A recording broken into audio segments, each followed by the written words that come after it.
Hey, Shalom, Israel. Shalom, shalom. This is Priest Dahawam Ayam from the Shepherds of Berea camp. Like to give infinity honors to our Lord and Savior, Yahweh Ba'Shem Yahushai, Ba'Shem Rekak Wadash. Double honors to the apostles and elders of Great Millstone. And peace and salutation to you brothers that's doing this truth sincerely and not for vainglory, man. All right? I'm going to jump right into it, man. Let's just go out for the hopeful elect and everybody that's the true listeners of Yahweh Shai, who people ignorantly call Jesus Christ. All right? Now, the name of the sit down is going to be called the Silver Cord.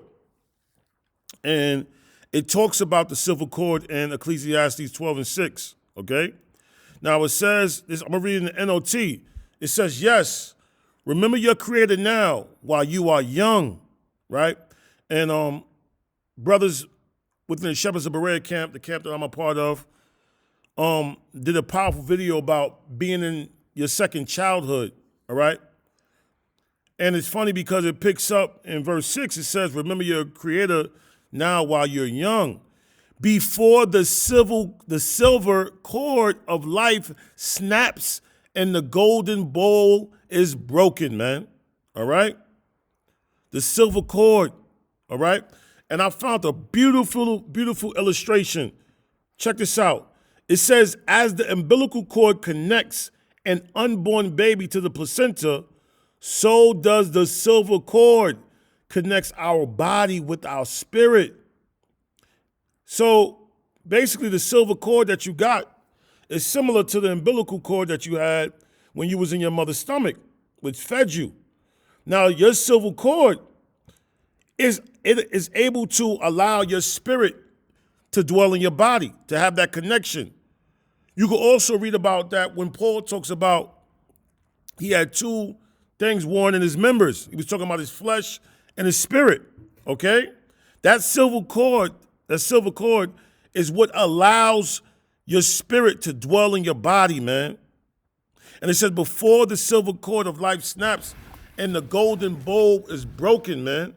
Because once that silver cord is snapped, all right, the golden bowl is where your spirit or your soul lives, all right, which is in your head, okay?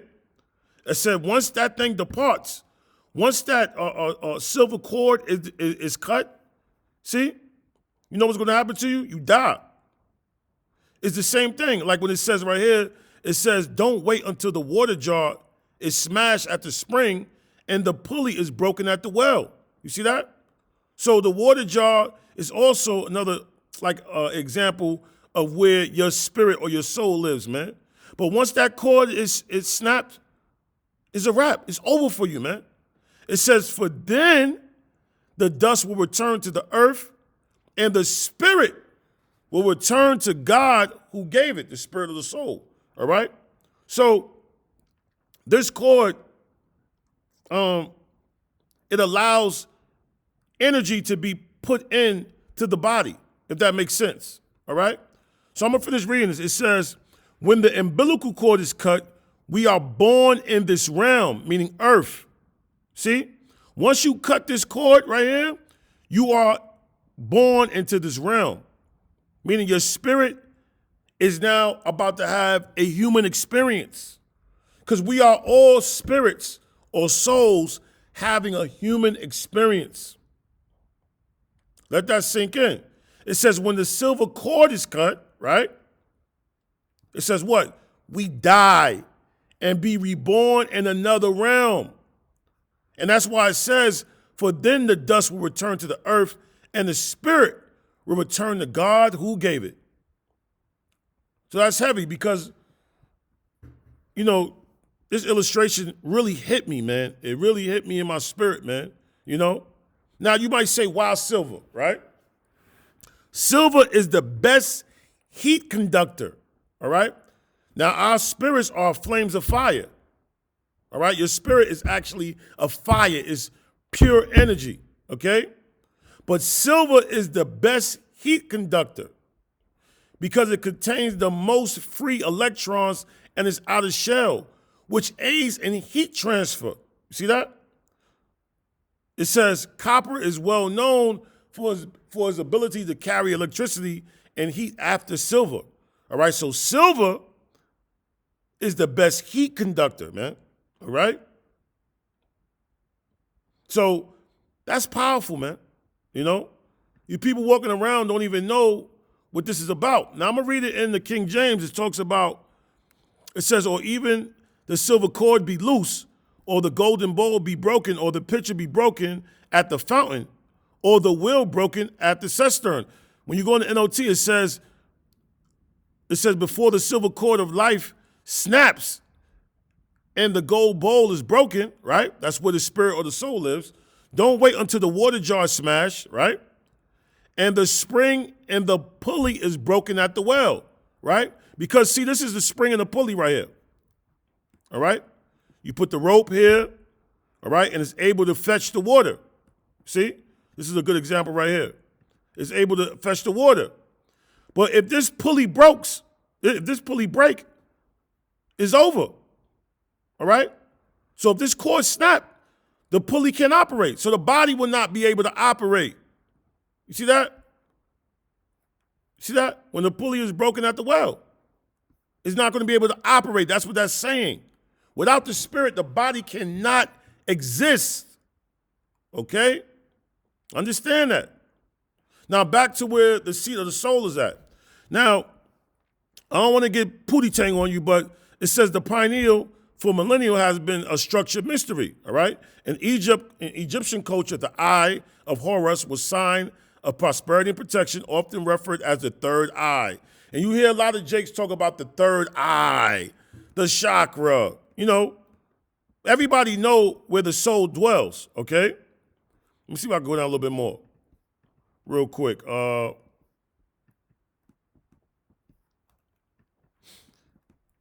is this not moving? Let me read a little bit. It says, what was that? It says, from the Alexandrian school describe the flow of spirits. Air was carried through the heart and the lungs to the brain, where it's transformed into pneuma and physikon in Greek. All right? But here it goes. The pineal was right? The pineal was the seat of the soul. So your soul is actually in your brain. And these devils know that. Okay?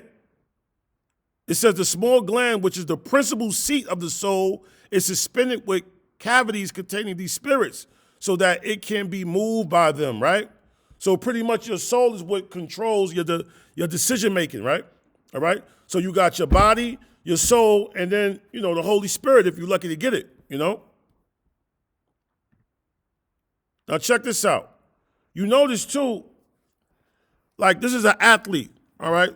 Used to play for the Tommy Harris, all right, for the Bears. You could easily see the heat coming off his head, the steam coming off his head, because that is where the heat is at. That's where the spirit is at, all right? Now check this out, Wisdom of Solomon 2:1.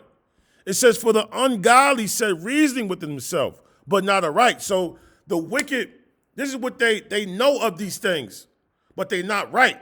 Because they look at life as we only got one life to live. You understand what I'm saying? But no. You have more than one life to live. All right? That's why you got to live this life righteously. We got to live life like we got more lives to live. Because the Lord can always bring you back. It's talked about that. It says, for the ungodly, reasoning within themselves, but not aright, our life is short and tedious. Because they're not right about this. And in death of a man, there is no remedy. It's not true.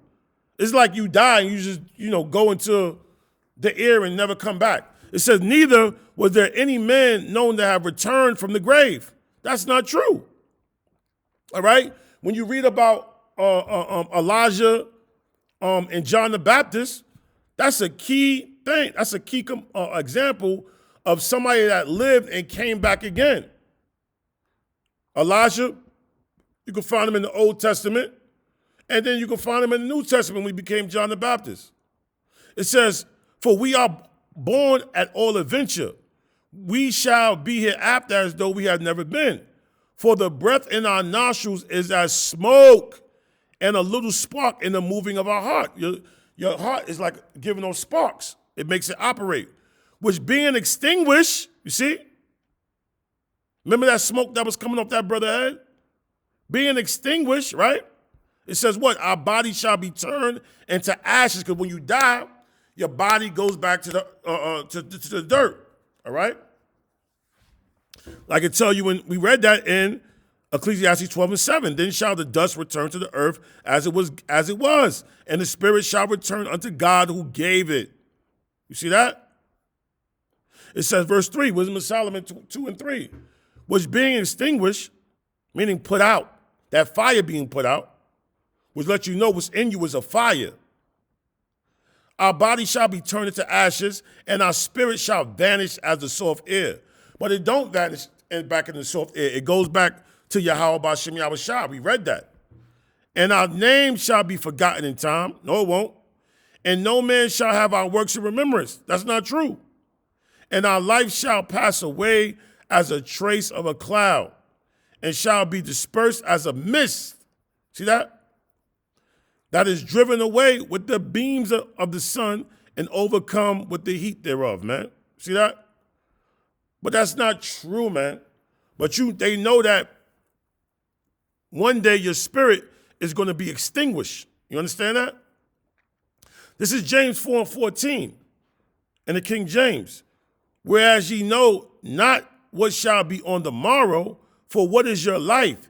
It is even a vapor that appeareth for a little time and then vanishes away. See that? Your life is but a vapor, man. That's why you see the steam coming off that guy's head, all right? That appeareth for a little time. That's why when you read about Abel, his name, it means transitory. It's like a cloud. It's like you see a cloud for a short moment and it's gone, all right? From now on, I suggest, brothers, when you look at a cloud, just know that's your life, bro. So start taking life a lot more serious, man. And like the prophet said, priest Karak Al-Kahan, priest Shalak Mara'ah, and priest Rahab Shapat, get about that second childhood, man. Because your life is like that cloud that you look to. Or when you're on a plane and you see a cloud, that's your life, man. This is 1 Kings 1:1, okay? And it's talking about that heat, all right? It says, now King David, right, was old and stricken in years, and they covered him with clothes, but he got no heat. You see? Because King David was about to die, all right? No matter what happened, you know, when that silver cord is snapped or start to get looser, you about to go, you start getting more sicker, you start not feeling well, you got to be up in the hospital, and, you know, it's about that time, all right? Now that word for heat, real quick. Let me go back. Real quick, that word for heat. Right there, let me get that. Let's see what it says for heat. It says to be hot, become hot, to be or become hot. Because you got to remember when you die, you know, you cool off because your spirit is about to leave your body. It says to be warm, all right? So what they try to do, which was a great idea, it says, wherefore his servant said unto him, let there be sought for my Lord the young virgin.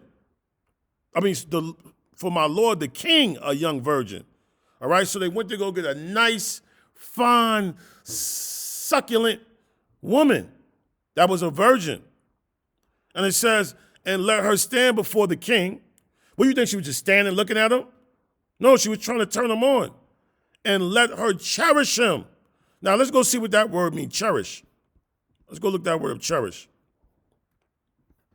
Real quick. Let her cherish him. All right? Because a lot of y'all don't understand this Bible, man. You know? Let's go right there. Cherish. 5:32, right? It says what? Right here. To be familiar with, to know intimately. All right? So she wasn't just standing there looking goofy. She was trying to get King David to get some heat in him. To get some heat in him. You know? It's like when you're dealing with a woman, she gets you hot. You know, you get turned on. You get an erection. They was trying to get him hot. all right? Because a woman could get you hot. I know. That's how I got 2 kids. It says, and let her lie in his bosoms, all right? So she was going to lie in his bosoms. And let her lie in thy bosoms, right? That my Lord King may get heat, all right? Because that spirit is heat, all right? So they sought for a fair damsel throughout all the coasts of Israel and found Abishag, a Shunammite, and brought her to the king. And the damsel was very fair. She was beautiful and cherished the king. See that? Remember that word cherish? All right? She got intimate with him. She tried to know him and ministered to him. But the king knew her not, meaning that she tried to have sex with him, get him hot and bothered, kissing on him, doing whatever, but the king couldn't get it right, all right? He couldn't pop her, couldn't have sex with her, all right? Now, the reason why you know that heat matters, all right, and that silver cord was being loose in King David, right? Because what happened? In the very next chapter, he dies. 1 Kings 2:10. So David slept with his fathers and was buried in the city of David. And the days that David reigned over Israel was 40 years, and 7 years reigned he in Hebron, and 33 years reigned he in Jerusalem, man. So King David gave up the spirit, man. And what happens is when that silver cord starts to get looser and looser and looser, right? What happens? The body winds up getting cold. You don't believe me? Let's look at it. It says, your vitals include your temperature, your pulse, your respiration, your breathing rate, blood pressure. When you're dying, your body temperature drops and your skin may feel cold or clammy to touch. So King David didn't have heat because that silver cord was about to be broken. Okay? And when that silver cord is broken, you die. And what does it say right there in verse 7?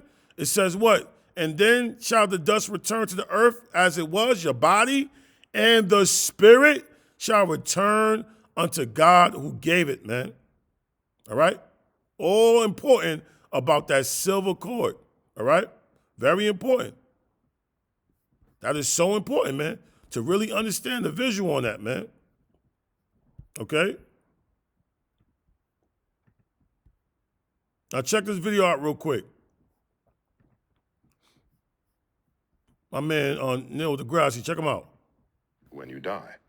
So you spend your life eating food. Food has Bring it back. what happens when you die. So you spend your life eating food. Food has a calorie content, and calorie is a source of energy. Calorie is a unit of energy. You bring it in, and then the energy is available for you to maintain your body temperature at nearly 100 degrees. It's 98.6. How do you keep something at 100 degrees when nothing else around you is?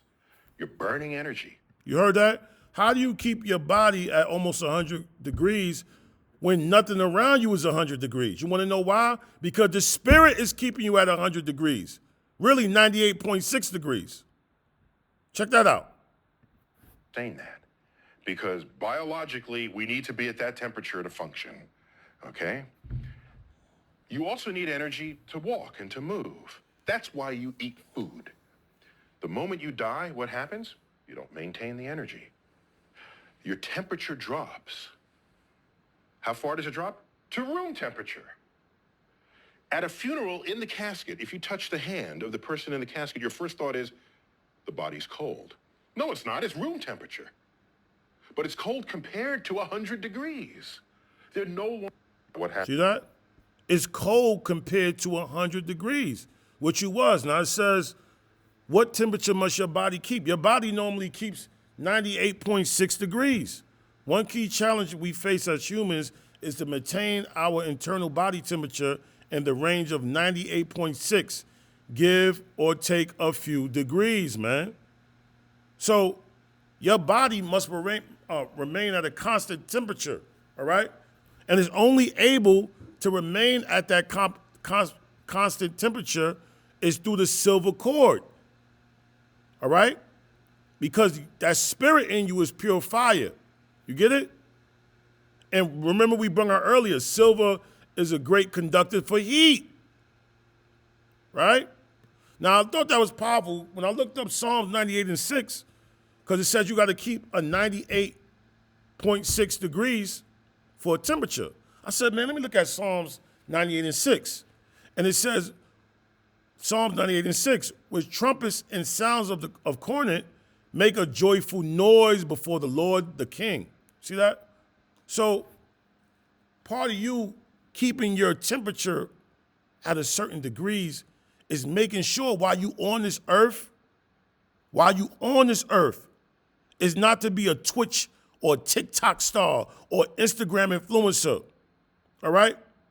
While you on this earth, blow your trumpet, make a joyful noise before Yahweh Ba'Shem Yahushua. That's why you have heat in your body. That's why. You have heat in your body to serve the Most High. That's why you got heat in your body. Now, what does the scripture say in Psalms 58 and 1? It says what? Cry aloud, spare not. Lift up thy voice like a trumpet. So the reason why you got your temperature at 98.6 degrees is for you to lift your voice like a trumpet, okay? To warn the people, okay? You're supposed to shout the Most High gospel, his message, his name, Yahweh Ba'Shem Yahushua. Why? Because we out there trying to gather a solemn assembly to worship Yahweh Ba'Shem Yahushua, all right? So your temperature in your body should be used to serve Yahweh Ba'Shem Yahushua. Not to be a porno star, not to be a rapper, not to play in the Olympics, not to be a gymnastics, not to be a rapper, but to cry aloud, spare not, lift up thy voice like a trumpet and show my people their transgression. And that's what we do week in and week out. In the house of Jacob, their sins.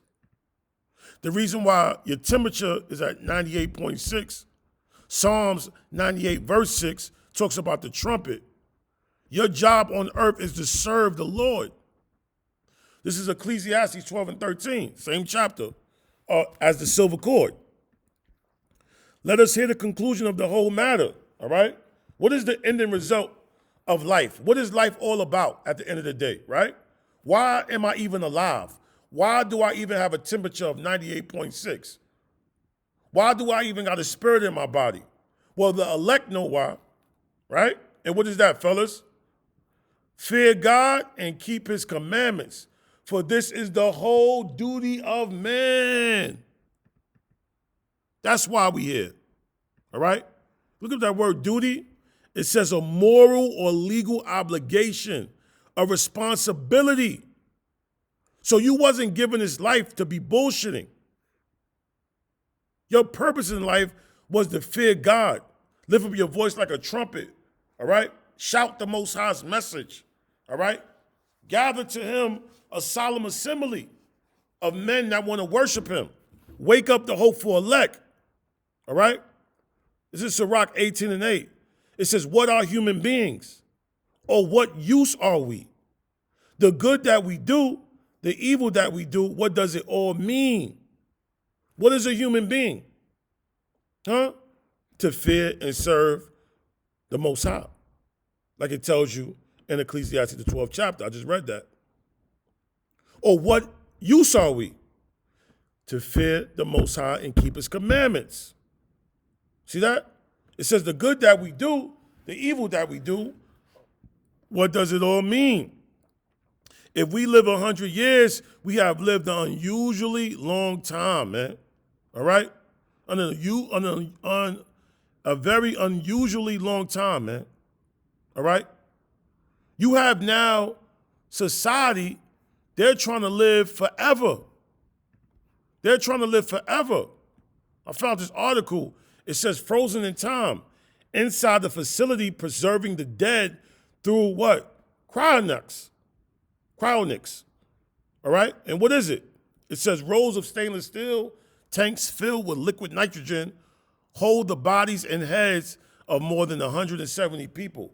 Welcome to the strange world of Cryonics, okay? It's like a sci-fi movie. Now check what it says. Who wants to live forever? Welcome to the Alcor Life Extension Foundation. You see? They're trying to live past the limits. They're trying to find ways. An organization in Scottsdale, Arizona that offers people the chance to preserve their body after clinical death in the hopes that they can be revived in the future.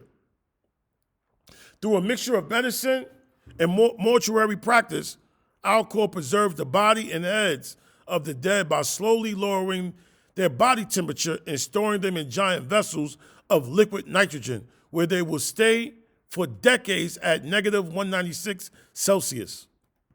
Look who it is, Esau, the devil, right? These people are trying to figure out a way how to be immortal. While you niggas out here twerking, while you people out here talking about reparations, they on to some whole other stuff, man. These are the type of articles I love, man. All right? Show you the founders, Leonard Fred Chamberlain. Let me see if anything else is on here. James Bedford. You have a Bedford Avenue in Brooklyn. The preservation of James, probably some Illuminati nigga, was the first Albight crew chronic suspension. According to Alcor, Bedford was preserved in a cryo capsule in 1967. They've been doing this shit since 1967, 5 years before the Alcor was founded and was transferred in the Alcor facilities in 1991. Look at this. Look at this. Military dudes. Goddamn Captain America motherfuckers, right? You know? This is what they doing. It says, according to Alcor, the best way to preserve a human body is through vitrification rather than freezing. The goal is to replace the water in the body with cryoprotectant and a kind of medical-grade antifreeze, which preserve ice crystals, forming and damaging the body cells. This way, when the deceased person's temperature is lowered, the body vitrifies, turning into a glass-like state rather than freezing in this state. Alcor says it can keep a body preserved for decades. But guess what? The nigga's dead. You can keep the body. Basically, this man is finessing everybody, probably making billions, millions of, hundreds of millions of dollars, got people freezing themselves when they in the spiritual realm.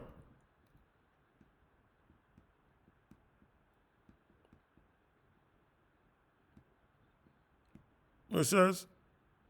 It says, when a candidate of cryopreservation arrives at Alcor, their body is intubated and kept on ice while a mechanical thumper keeps blood flowing around their body, all in the bid to minimize cellular damage. But while each of these people has been declared clinically and legally dead, they dead. They in the spirit realm. Alcor refers to them as patients. This is all cat, all right? This is all cat. They silver cord was broken and they in the spirit realm, okay? This is all cat. Esau is a demon for even putting that energy out there. Because what it says in Ecclesiastes 8 and 8, it says there is no man that have power over the spirit to retain the spirit. It says that no one has power over the wind to contain it. You don't have no power over the spirit. You can't keep somebody's spirit in them. Because when the Most High call them, they out of here. It says, neither have he power in the day of death, right? Meaning you can't overextend your time to die. When the Lord call you, he call you, right? And what does it say? And there is no discharge in that war, right? It says that no one is discharged in time of war. Meaning that this, when you go to battle, nobody could pull you out. You already in there. You're already in there. The only person that could pull you out and bring you into the war is Yahweh Ba'ashem Yahushua. We are in a war. We're fighting over souls. You got some people that's fighting. You got some people that's in the crowd watching in the stadium. See, the brothers like myself, and hopefully I could be part of the elect, and other brothers that's doing this work, we decided to play in the game. The rest of you people are just sitting back watching. It says, neither shall wickedness deliver those that are given to it, man. It says, so wickedness will not release those who practice it, all right? So you can't keep nobody in there. Because why? When a silver cord is done, it's a wrap. Ezekiel 18:4, behold, all souls are mine. As the souls of the Father, so also the souls of the sons is mine. The soul that sinneth, it shall die. So this was a proverb that was for the Israelites, all right? Esau could be judged for his father's sins. But in regards to you being an Israelite, right, it says, behold, all souls are mine. So all souls is Yahweh Ba'ashem Yahushua. He made it, and he could take it away. I don't give a damn about what this Negro is trying to do, what this demon is trying to do, man, all right? Now, here goes something else I've seen. Here. This is not saving a life. Now, the operation you and I would be talking about would save a life. The family might raise the question, why can't our relative have a total body transplant? You see? They're trying to work on total body transplants. And they show you that in that movie, Get Out. That was a heavy movie. And I think every brother should watch that. Because these people are mad. I mean, after all, you can get a new heart, a new set of lungs, and some of the great centers, I think in Pittsburgh, they've done as many as 4 or 5 organs. He said, this guy named is Dr. White. This is a great video to watch. It's called A Monkey Head, man. All right? These people are demented. They sick in their head, man. All right? One of the great advances of the past century was the introduction of brain death as human death. And I think most established religions are quite comfortable with that. How do we answer the question now when the brain can be supported by machinery and in a sense is still alive? And it is true that medical science now believes that the definition of death is an integral part of brain function. So that when the brain is You see that? He said the definition of death is an integral part of brain function because they know that's where your spirit dwells, that's where your soul dwells. That a person's dead. Now, under those circumstances, it shifts a tremendous amount of responsibility onto those people who work with the brain, whether they be medical neurologists or whether they be surgical neurologists. And indeed, I did have an opportunity more in an informative way to speak with Pope Paul VI. Look at this. The popes from the Roman Catholic Church is coming to check this guy. Why you think? Because these assholes is freezing their bodies. The Rothschilds is doing that. Main interest was really to understand and see basically what we were doing. He did not, of course, obviously, pass any sort of moral judgment or approval on what we were doing or in terms of this definition. How come the head of the Catholic Church is not passing any judgment and telling him that he's wrong? And it says all souls belong to the Most High. That's not your job to do that. Like many religious bodies, the Catholic Church is and should be extremely interested in this area in terms of the moral decisions that are made. Look at that. 30 years later, it says the Vatican approves use of animal transplants to benefit humans. Why? Because they're trying to extend their lives, man. They're trying to be immortals, man.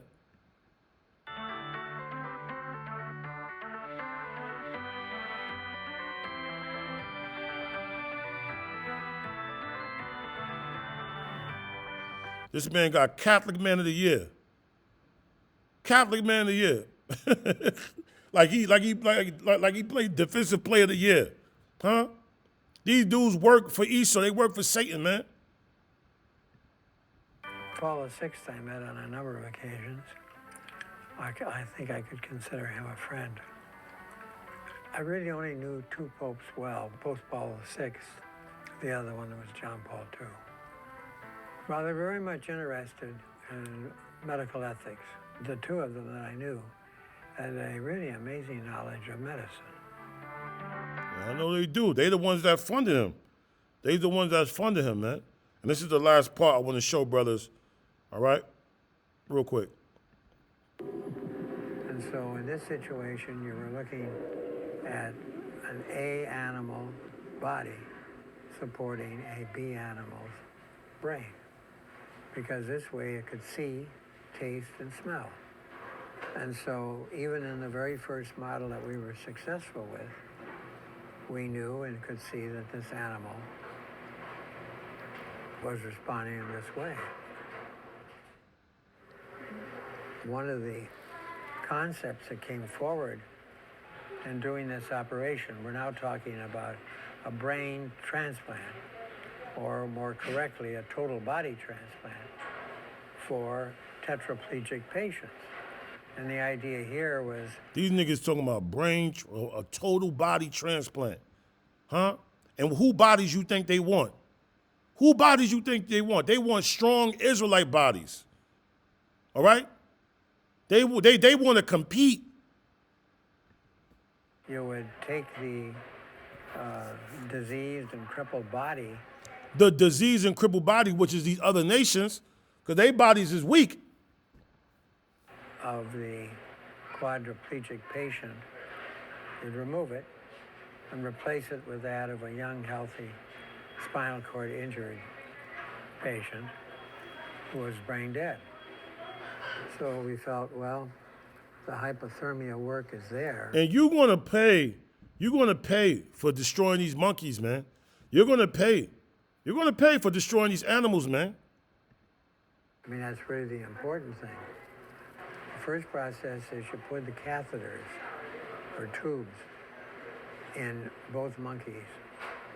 Then the next step is to be able to transfer. This nigga putting tubes. This dude, look, this monkey gone, man. This dude treating him like he a goddamn car. Catheters from one animal, let's say body B, to head A. This nigga like he installing a TV or something, swapping wires and connecting. We now have separated the head from the body, which has been removed.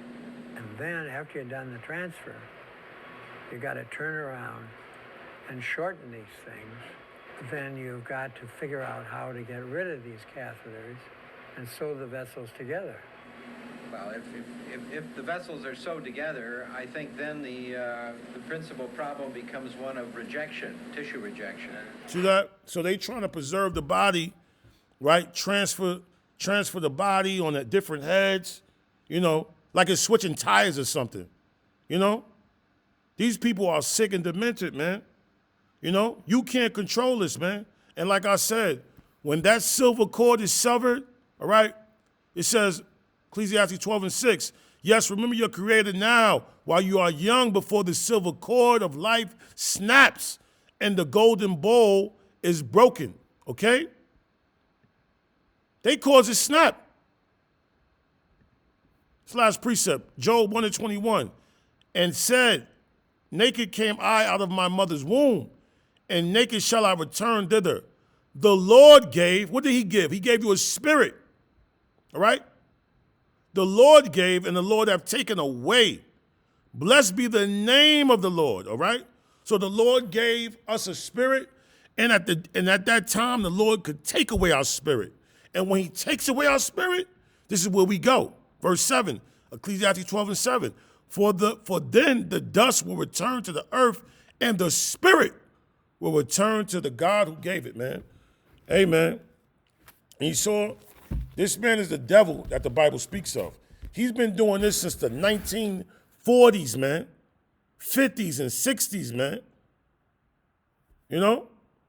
Hey, when y'all get a chance, if you know, just watch this man, man. He's a Frankenstein. He's an asshole. Hey, man, salutations to you brothers that's doing this truth, sincerely and not for vainglory. Big ups to the house of Dawadad, the hopeful elect, the house of David. Kahala Yahweh Bashim Al Shah Brakatah, Bashim Rakakudah, Shalom. Kwame Asha Allah.